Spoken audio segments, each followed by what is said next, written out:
ગામનું નામ હતું માથાજુલદાણી. નાનું ગામ, પણ લોકોના દિલ મોટા. આ ગામમાં 3 મિત્રો રહેતા: અનિલભાઈ, સુનિલભાઈ અને દિલીપભાઈ. ત્રણેયની દોસ્તી આખા ગામમાં પ્રસિદ્ધ હતી. અરે ભાઈ, આવી દોસ્તી તો આજે કાળમાં ક્યાં મળે? અનિલ, સુનિલ અને દિલીપ ત્રણેય એકબીજાના માટે જાન આપે એવી દોસ્તી છે. હા, અરે એક વખત યાદ છે ને, દિલીપભાઈને તબિયત બગડી હતી ત્યારે અનિલભાઈ અને સુનિલભાઈ દિવસ રાત તેની સેવા કરતા હતા.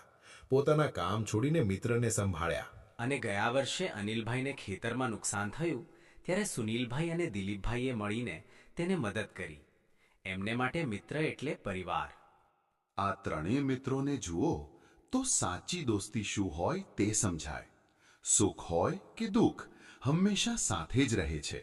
અરે ભાઈઓ, અનિલ, સુનિલ અને દિલીપ, આ 3 મિત્રોની જોડી તો રામ, લક્ષ્મણ અને હનુમાન જેવી છે નહીં? અરે સુનિલ, ચાલ ને દિલીપના ઘરે જઈએ. આજે તો દિલીપ આપણા ઘરે બી ફરવા નથી આવ્યો. શું કરતો હશે?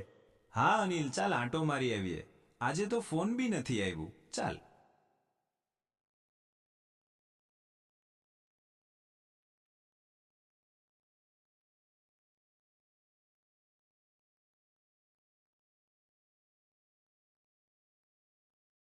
અમારો બીજો વિડીયો જોવા માટે વિડીયોને લાઇક, શેર કરો અને આઈડીને ફોલો કરો.